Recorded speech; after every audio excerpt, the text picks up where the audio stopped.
want to thank everyone who's been involved in making this possible. Dean Mary Wildner Bassett, Lee, everyone with the College of Humanities External Relations team, the folks who really make this work logistically, and everyone with the planetarium have been so welcoming. It's really a delight to be reading here. So I'm going to just click through a few slides and get to the start of this particular show. If you weren't here before, you have no idea why there was a slide of bacon. And I'm just going to let that just linger as a mystery, and you can ask me about bacon and meteors later, okay? So let me just give you a little outline of what I'll be doing tonight. In the second talk, the first talk focused on sort of the folklore of meteors and meteorites, as well as our coming to a scientific understanding of these objects from space. And a clue about the bacon slide is that people once thought bacon fell from the sky. Now we know that isn't the case, but rocks do fall from the sky, and people go out and hunt them. And so my talk here this evening, my second talk, will be on some of the people who have gone out and looked for these rocks from outer space. And this is a photograph of a meteorite in Antarctica. That's my glove with the duct tape because I tore the glove. So I'm going to keep that up as a little visual to show you what a meteorite looks like out in the field. Well, whether someone wishes to possess a meteorite to sell it, if you're a meteorite dealer, or to crack one open in a laboratory for discovery, if you're a meteorite scientist, you have to first find the meteorite. You have to hunt them. And I was privileged in working on this project to travel to meteorite sites around the world, from the nearby to the far-flung, from a small-town street corner in Kansas to the iceberg-clotted coast of northwest Greenland, from a stranger's driveway in Portland, Oregon, to a German church made of rock born in the fire of a meteorite impact. Such journeys impressed on me that wonder, whether from discovering a geological rarity or tracking down a hidden history or finding someone you love, is not as pristine a feeling as some would think. I found that mine was a journey into wonder and its costs. Along the way, I bore changes in my life and realized that I was hunting the lives of the meteorite hunters, not just the stones themselves. And I began to understand these strangers' lives better when I accepted my own. Quests, after all, can come at a very high price. And this was never more clear to me than when I suffered a breakdown in a wind-racked tent in Antarctica, while outside snow drifted around boxes of meteorites. As to the meteorite clan, they're a complicated, colorful lot. There's an early 20th century backwoodsman who stole a meteorite that weighed 15 tons, then lost it in his marriage. An engineer and businessman whose heart burst after receiving calculations concerning the vaporization of a high-velocity iron. A little-known and single-minded naturalist who changed the course of meteoritics, which is the science of meteorite study, while pushing himself, his wife, and their children to the brink of disaster during the Depression. And there are others. A man here in Tucson who once sold space passports in a mall while wearing a silver suit before he discovered he could make more money as a meteorite dealer. And a researcher nicknamed Mongo, a man I was fortunate to tent with in Antarctica for a couple of weeks. And it's his annual expeditions that retrieve thousands of meteorites from the polar plateau of Antarctica. So tonight I want to tell you about a few of these meteorite hunters. Ellis Hughes is the man who stole that 15-ton meteorite, and I'll read a section from the book that describes his discovery of this rock and how he was able to move 15 tons basically by himself. Daniel Barringer, and if we have some Arizona connections here, he's the man who died after receiving these equations that evaporated any hope of his finding a giant meteorite underneath Meteor Crater that he had looked for and hoped to mine and make a lot of money. And then Harvey Harlow Nininger, who's that naturalist who really changed the course of meteorite science and raised the consciousness of the public about what these rocks were. And then at the end, I'll show you some slides of being in Antarctica, hunting for meteorites, and I'm thrilled to say that one of my colleagues, Tim Swindle, who is the director of LPL, they have the exhibit outside that shows you what are meteorites and what are meteor-rongs. And Tim was in Antarctica with me, so he didn't know this, but he gets featured up here. That may be Tim crying right now because he doesn't want to be seen on the giant screen. So this is Ellis Hughes and his son, his stepson Edward, with the Willamette meteorite on their homemade wagon. So I'm going to read to you from the book a couple pages that will describe the rather crazy adventure of this backwoodsman.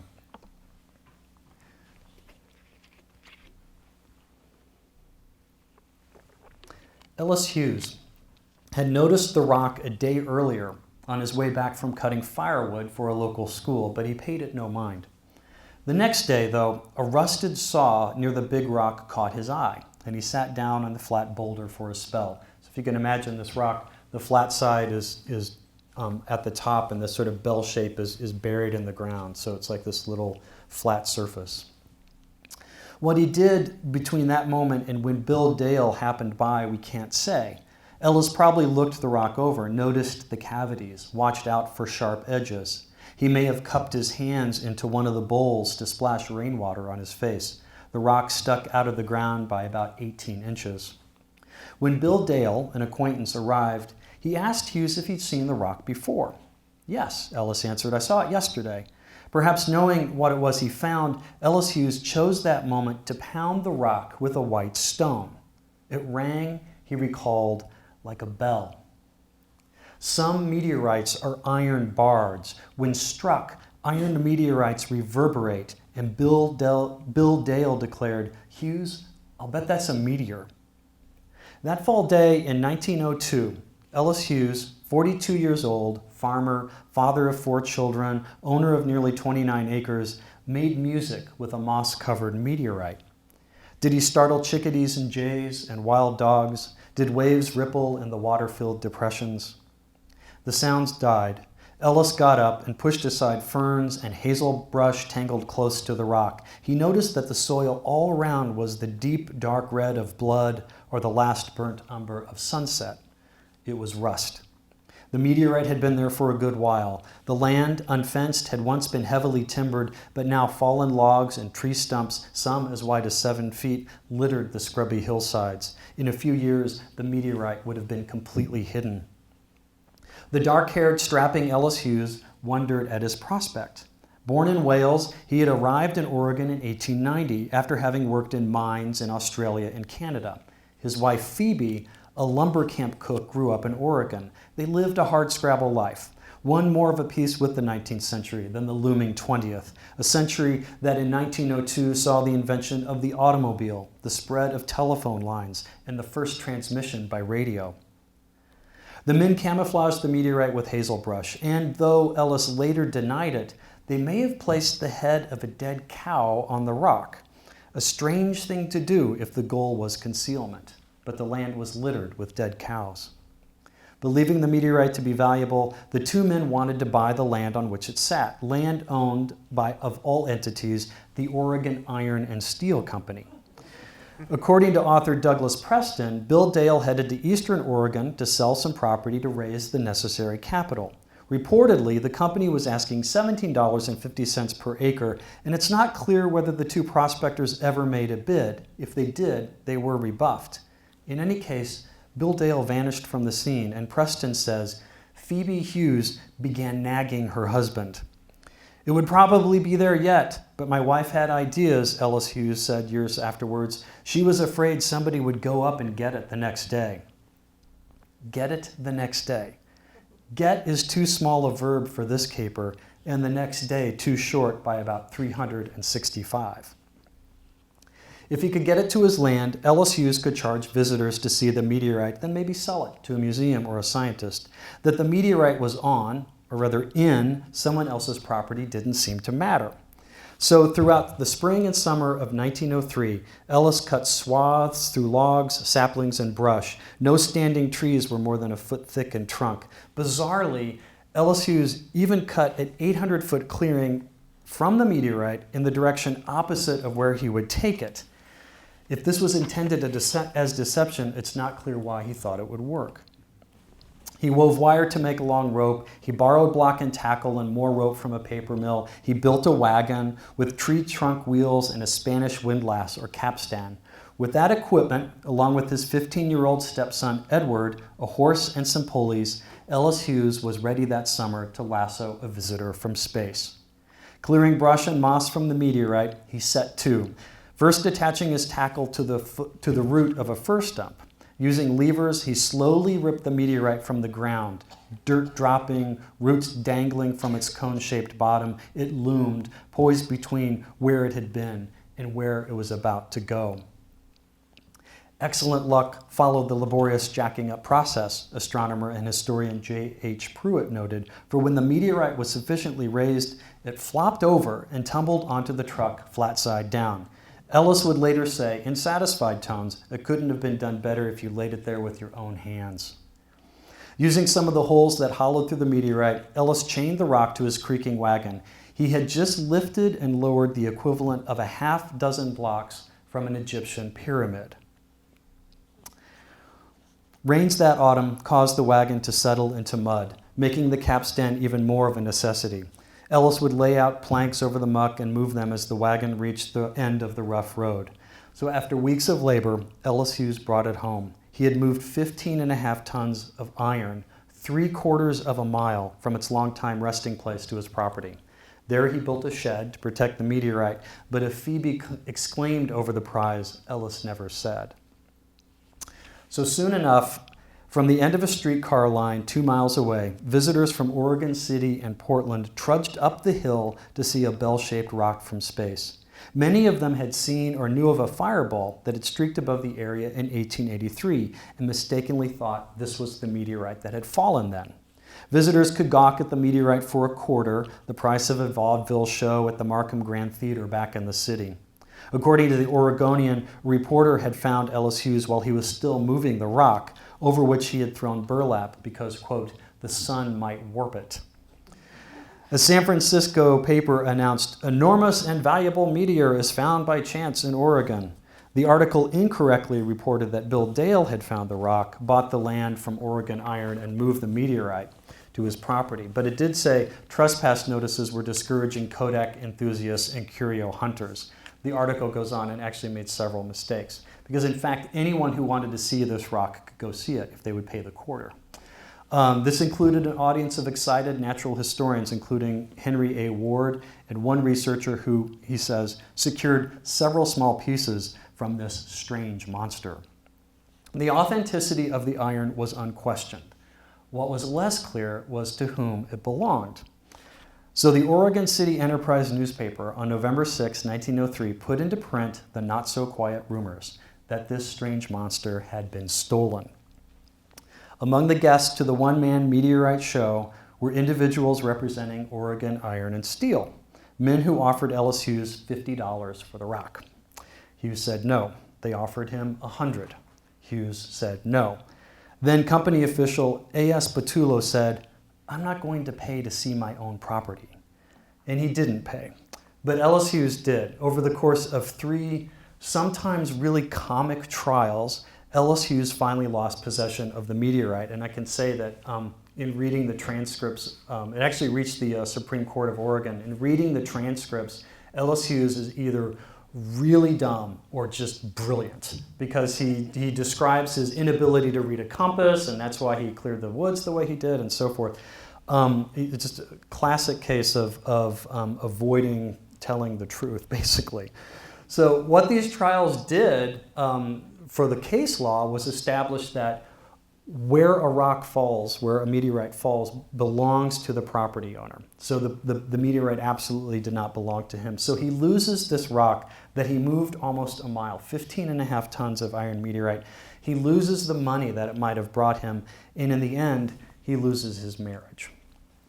So there's some tragedy and heartbreak in this pursuit. Let me bring this up to date a little bit. So this is the view as they're moving this rock through the Oregon woods. This is when it finally reaches the American Museum of Natural History. You can kind of get a sense of the size and scale of this rock. How many of you have seen this meteorite at the American Museum of Natural History? Just a couple people. It's really phenomenal looking. It's, I think, the most beautiful meteorite in the world. And so it goes on display. It's sold to the American Museum of Natural History. It goes on display. But the story doesn't end there. A few years ago, the Confederated Tribe of the Grand Ronde, a group of indigenous tribes in Oregon, put in a claim for the meteorite as a sacred object. And in fact, it had been part of rituals for tribal members in the pre-settlement days. So they put this claim in as the new facility is being built around this meteorite. The Rose Center Planetarium at the American Museum of Natural History was built around this rock. So you can imagine the museum officials were a little concerned about this claim. So there was a lot of back and forth. There were people appearing on The Tonight Show from Oregon with songs, school children wanting to bring the meteorite back. Ultimately what happened was this meteorite, which the Native Americans call Tawanamos, was allowed to stay at the American Museum of Natural History, where you can go and enjoy it. There's signage there that describes the importance of this object as a sacred piece of Native history. And every year, the Grand Ronde is able to go to the museum. They clear the Rose Center out, and they have special closed ceremonial access to this rock. So there is a happy ending here, and it is a tremendously cool meteorite. So the same year that Ellis Hughes is engaging in his thievery, Daniel Barringer, this man here, is buying a hole in the ground in northern Arizona. And how much Daniel Barringer learned one evening in October 1902 is not entirely clear. A 1956 letter from his son says that a Forest Service employee named Samuel Holsinger told Barringer about a place called Coon Butte, which is what Meteor Crater used to be called, while the two men were talking over a campfire in southern Arizona. According to family history and Barringer himself, however, he was at the opera here in Tucson, where he'd slipped out to smoke and found himself in Holsinger's company. They were sitting on the spacious porch of the San Xavier Hotel. It seems that Holsinger said at least this much. There was a huge crater in the desert in northern Arizona with iron meteorites sprinkled all around, and those meteorites were thought to be part of a larger one that actually had formed the crater. The fact of a crater surrounded by meteorites suggested the unthinkable at the time, that a large body from space had smashed into the Earth recently enough that terrestrial geology and weather had not erased the crater. This is scientifically, in the late 19th century, a paradigm shift to think that. So Barringer must have known or intuited that both the scientific and financial import of this possibility. Not only could prevailing assumptions about meteorites and Earth's geology be challenged, he could maybe find the impactor itself and make a lot of money pulling nickel iron out of this rock. Reportedly, his cigar slipped to the ground. And he seemed to be convinced from the moment of this revelation that the iron meteorites were part of a much bigger body that was underneath that crater. He hadn't even seen it, but upon returning home, he said, the matter would not go down in my mind, and he paid a lot of money and bought Meteor Crater. He had found a passion equal to his ambition. Well, let me show you. How many of you have been to Meteor Crater? More, yeah, absolutely. So it's a wonderful place to go. This gives you a little bit of a sense of the rim of the crater. And here's an aerial that shows you this really amazing view. And of course, from the ground, it was called Coon Butte because it was just this little lip. So if you're on the ground and just walking toward it, it doesn't look like anything. It's not at all remarkable. You have to get right to the rim to see this incredible geologic feature. So Barringer finds investors, convinces them that there's a giant iron meteorite under the ground here. He's engaging in an argument with the top geologists of the day who could not abide the belief that these impacts were happening in recent Earth history. That was something that might have happened, billions of years ago, but not in the recent geologic past. So he keeps trying to find this big rock under the crater. And you can see here a little bit of the facility down there. He's drilling shafts. He has shacks in the crater, and they pull up a lot of water. They get some bits of iron, but no giant rock. Okay, no amount of nickel that they're going to mine and alter the world market for nickel iron. So the investors got a little nervous, and they asked for independent verification, as investors will often do. So they went to a physicist named Forrest Ray Moulton, a prominent physicist at the University of Chicago, and he ran some numbers, and they did not look good. What his mathematics showed was that this meteorite was much smaller than Barringer had believed, that the object had hit at higher velocities than Barringer and his allies had assumed, and that most of it had exploded away, explaining all the meteorites in the desert. There just wasn't enough left to mine. This was devastating news. In the autumn of 1929, Barringer saw that he had wasted years and a fortune on a ghost stone.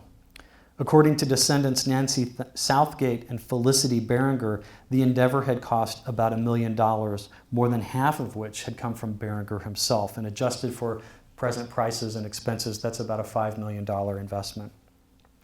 We also know what happens in 1929. The stock market crashes. So Barringer is at home in 1929 at Thanksgiving, celebrating the holidays with his family. And on November 30th, he dies of a heart attack at age 69. So he may have found some solace that going against the scientific ideas of the time, he really helped to make the case that meteorites impact the Earth. In the 1950s, another Arizona figure, Eugene Shoemaker, who was in Flagstaff, sealed the case that these impacts were caused from impacts from outer space, proving beyond a shadow of a doubt that Meteor Crater was the result of a cosmic and not geologic process that was Earth-centered. And it's worth remembering, I like to tell this anecdote, we take for granted that these things hit us, right? You know, this is part of popular culture now. When the first news broke that there was this sort of crazy theory in the 1980s that the dinosaurs may have gone extinct because there was this big, comet or asteroid that hit the Earth, this is in the 1980s, the New York Times editorialized that was about simply unthinkable, right? And that the scientists who were proposing this were sort of lunatics. So it really hasn't been that long that we've understood these things to be as important as they are. So over the years, as I was working on this project, I gathered little notes I would keep. I had a little impact file, like a catastrophe file of little scraps of paper, little notepads, Post-it notes with, apocalyptic information written on them. So the Hiroshima atomic bomb was equivalent to 13,000 tons of TNT, or 13 kilotons. There won't be a quiz.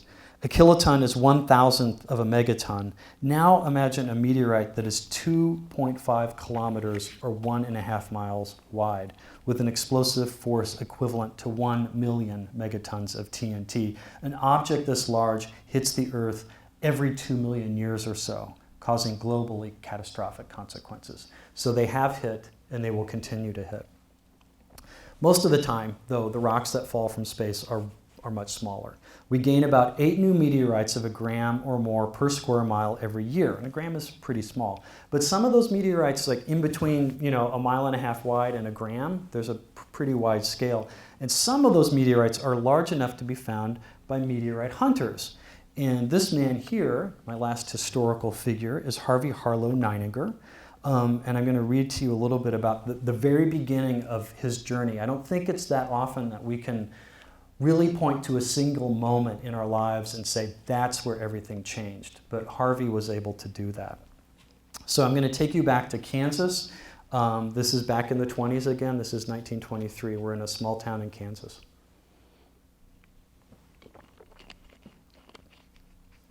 And this is the beginning of Harvey's journey with meteorites. In McPherson, Kansas, at the corner of Euclid and Maxwell Streets, 2 friends stood talking in the evening air. Harvey Harlow Neininger and Elmer Craik, professors at McPherson College, had just walked from a revival in the campus chapel, and the men had stopped in front of Craik's home. Friday, November 9, 1923, had been a warm day, though now at 9 p.m. the air promised a night of barely opened windows and unfurled blankets. The mercury had dropped below freezing twice already in November, and the 36-year-old Neininger, a biologist, knew the seasons and their markers far better than most. The hawks and vultures had gone, and during the day, light mellowed over the prairie. Pegasus would ride the sky near zenith, while Orion the hunter peaked above the horizon, endlessly pressing his quarry. An obscure Kansas naturalist, Harvey Neininger knew that standing with a friend on a pleasant autumn night was a gift. He would have felt that. And though the Earth's orbits around its star would go on, and how could he now begrudge any passing season?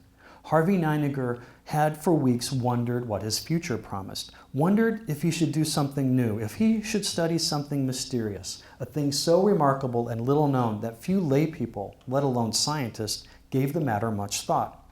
On a small town street corner, two friends talked. Perhaps such moments are enough, perhaps not. Warm reprieves always pass. Suddenly, a blazing stream of fire pierced the sky, lighting the landscape as though nature had pressed a giant electric switch, Harvey once recalled. The blade of light vanished, leaving a darkness seeming thicker than before. That's his words from his autobiography. One instant, a man is standing in the dark. And the next, he's riding a trail of light to the end of his days. I think of the poet Rilke, who said, "One moment, your life is a stone in you, and the next, a star." For Harvey, stone and star would be one, for as the poet also said, it is impossible to untangle the threads. 3 months earlier, Harvey had been amazed by an article on meteorites in Scientific Monthly magazine. "I cannot remember ever reading anything that so completely captivated me," he said.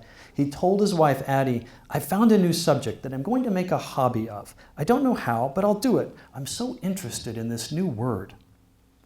By the time of the November 9 fireball, he apparently had been visiting with Kansas school children about this new word, about meteorites. Harvey Neininger remembered his first encounter with the word and the rocks differently in another source. Visiting Chicago's Field Museum with another participant at a birding conference, they stopped by the meteorite display. The two men weren't sure what to make of claims that rocks came from beyond the planet. After all, Harvey remembered that, quote, "all during my childhood, meteors were regarded in about the same light as ghosts and dragons."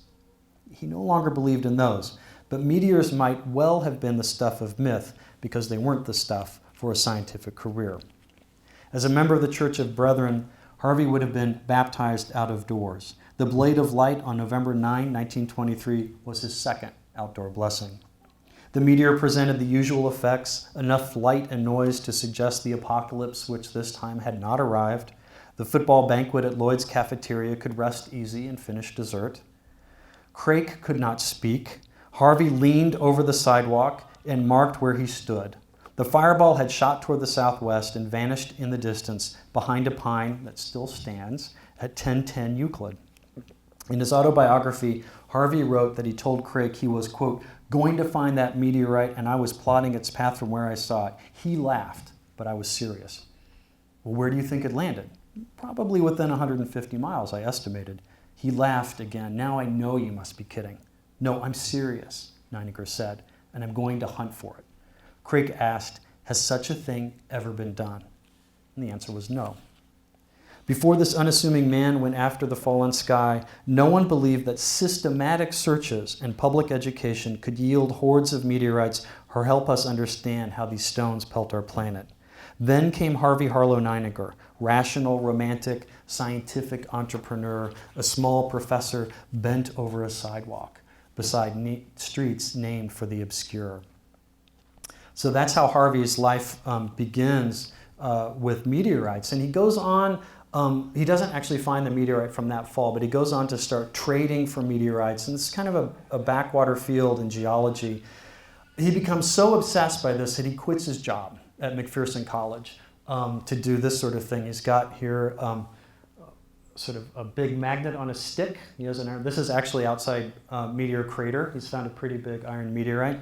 So imagine, becoming so obsessed with something that in the midst of the Depression, you quit your job and you have 3 children and another one on the way. That's how obsessed this man was. He begins to work in Denver as a sort of part-time curator at a natural history museum there, sort of second-rank natural history museum, and even begins to deliver truck chassis to different cities to get extra income, and then go to colleges in those cities to deliver lectures about meteorites. That's how obsessed this guy was.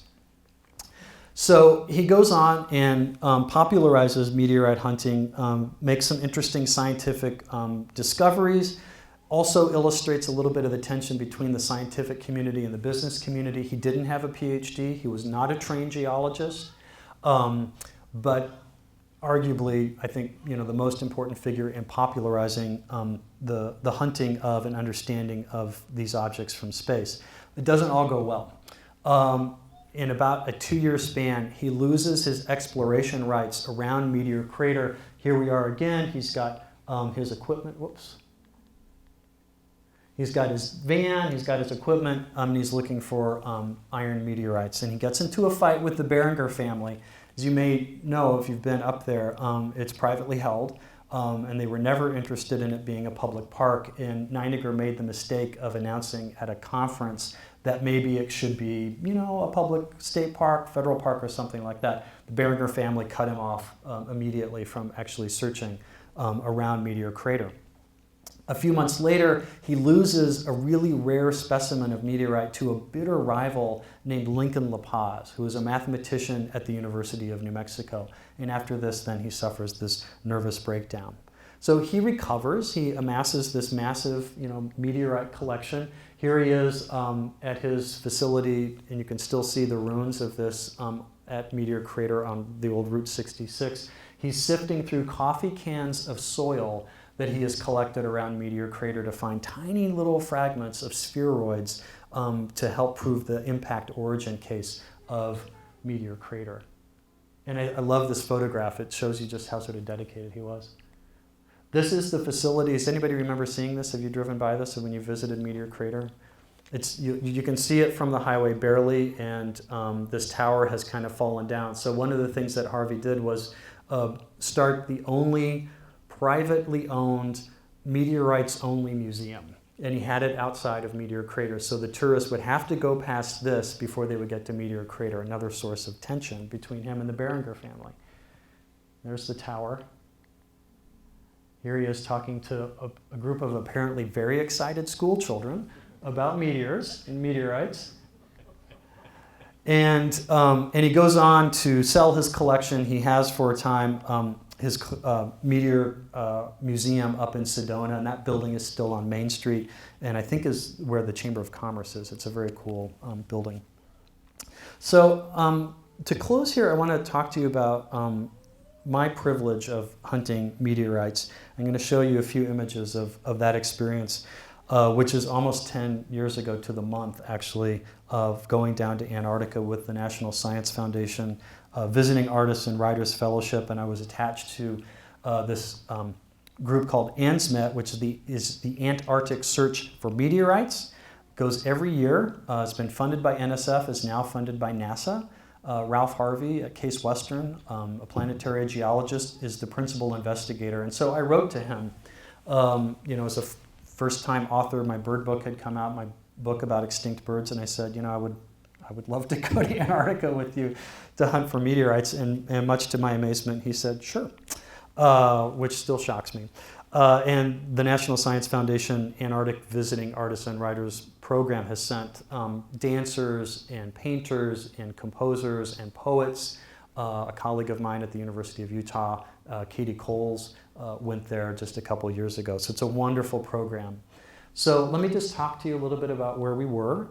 So we flew from Christchurch, New Zealand, to McMurdo, which is the main U.S. town. And of course, all of Antarctica is set aside for scientific research. And so this is the crew. That's Mongo, that's Ralph Harvey. He does a killer set of imitations from The Simpsons, which helped me a lot when I was stuck in the tent with him. This is Tim Swindle, my colleague here now at the University of Arizona. There I am without sunglasses on, which was kind of dumb. There's Tim again. This just happens to be that Tim was behind me when we went on what is called the shakedown run. So we go to McMurdo, you spend a lot of time pulling supplies, getting orientations, and then you go out on a shakedown run. We had these snowmobiles, and you camp for a night to sort of test your skills and make sure you're not a complete, screw up. I was close a couple times. I was probably the worst person in Antarctica when it came to tying knots. So if anybody had fallen into a crevasse and was counting on me to save them, they would have died. Here we are, camp near Mount Erebus in the windless bight, and so this is the first of many camps. 24 hours of sunlight, of course.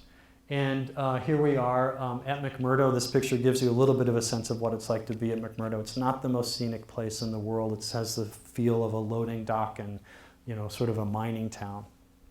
But it was also, a hub of civilization with a wine bar, TV, good food, really good food. So we left McMurdo and deployed into the field, mostly using these twin otter, de Havilland twin otter craft. This is a picture taken at the South Pole as we're loading these tents. These are the Scott tents, and I'll show you the inside of one of them. All of these supplies all had to be delivered by plane to these really remote field sites. Here we are at the South Pole. This is the ceremonial mirror ball, and it wasn't until I was there that I understood why it's a mirror ball, because I always thought, really tacky lawn art in South Pole? That seems sort of stupid. So you can take your picture. You don't have to have anybody take a picture for you. You probably already all knew that. It was a revelation to me. This is the old dome. This was what was then under construction, the new facility, and we stayed inside the old dome. So there are buildings under the old dome, and we stayed in the gym. There was no room at the inn, so we were next to the ping pong tables and rock climbing wall, and I had taken a medication to help me adjust from going from sea level to 9,000 feet in just 3 or 4 hours. And my most cherished memory of being at the South Pole was getting up every 2 hours and having to go to the bathroom because the medication had sort of tore up my intestines. So my experience at the South Pole was not at all like the golden age of exploration. I was waddling to the restroom most of the night. So we then went to the La Paz Ice Fields. This is named after Lincoln La Paz, ironically enough, the bitter rival of Harvey Nininger, and this is the location of the La Paz Ice Fields. To this day, I'm told from Tim and Ralph and others that it was the coldest and windiest place that the expedition had ever gone. I had photographs of Harvey Nininger with me in my tent as I was thinking about him on this expedition. And that is Antarctica at the La Paz Ice Fields. This is a blue ice field. And why is this place good for hunting for meteorites? Well, meteorites fall at the same rate in Iowa as they do over Antarctica. There's no preferential area on the planet that gets more meteorites. But what happens here is that the meteorites get trapped in the ice over time, and of course the ice is moving. And you have these places on the continent where the ice flow stops, it gets bumped up against a mountain range above ground or below ground, and the ice kind of builds up. Over time, though, the winds and a little bit of warmth, we might melt the ice just a little bit from time to time, and you get something called a stranding surface. So these blue ice fields were the places where we wanted to go. And at La Paz, the only thing that you would see out on the blue ice fields were either shadows or meteorites, nothing else. This is the camp. This is my favorite picture of Antarctica. I think it does a nice job of conveying the sense of sweep and isolation. This is Andrew Dombard walking back from a part of the ice field where we were chipping the ice for melting for drinking water. And those were our tents. Home away from home. So I was at La Paz for 2 weeks and then switched out with another expedition member and went on something called the Recce Team, and that's the Reconnaissance Team that moved along the trans-Antarctic mountains, not doing so much systematic searches like we had at La Paz. And I should say that, the expedition, hundreds of meteorites. I don't remember the exact count. It was over 1,000, I believe, that year.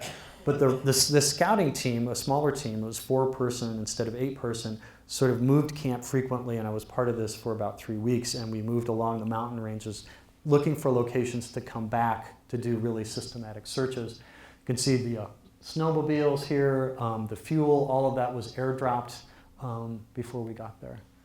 Another view of the ice. I still can't believe I was there when I look at these pictures. So at La Paz, only meteorites. Here there was volcanic rock. And so we would often get off the snowmobiles and you would wave to let people know you'd found something. And we would get on our bellies and we would literally scooch up to the rock, take our goggles off and try to look at it to see if it was a meteorite or if it was a terrestrial rock, which got very cold on the belly, actually. Another view of camp.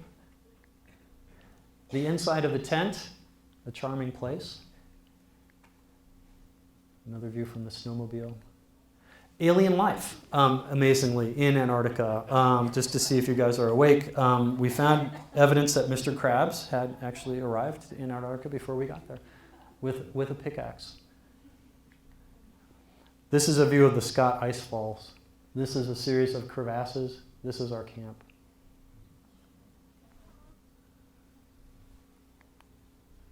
And this was my final camp. This was at the Otway Massif, an absolutely gorgeous place. I won't say too much about this. It's in the book, but I went to Antarctica with not a lot of emotional and physical reserve. When I came back, I reread the memoir Alone by Admiral Byrd. He tried to overwinter in Antarctica by himself in a shack, Little America, underneath the ice. And there are passages in there that spoke to me very directly about the sense of isolation. Of course, he was suffering from carbon monoxide poisoning. I was suffering from insomnia and depression. This is a meteorite field. We would put these flags out to mark the locations. There I am holding a little rock from outer space. It looks like I should be sliding off the South Pole at this point. There's that view of that meteorite. So at the Otway Massif, we found dozens and dozens of meteorites, and these are especially large ones, which was exciting initially, but believe it or not, like any job, it can become kind of routine. And we kept finding the same damn meteorite. So there was no sense of like, oh, we've got a new one. It was the same meteorite from a fall that had exploded over the area. This is the collection process. That's a Coleman cooler. All right. A huge, huge chondrite, gorgeous meteorite. Oh, I should take you back just for a second. And can you see here this little black spot here? That's the fusion crust. It's one of the markers that this came through the atmosphere and melted. So it broke up after the fusion crust had melted onto the skin of the rock. We were stuffing them into the snowmobiles. Here we are collecting again. Another view of working at the Otway Massif. And that was me on a good day at the same location.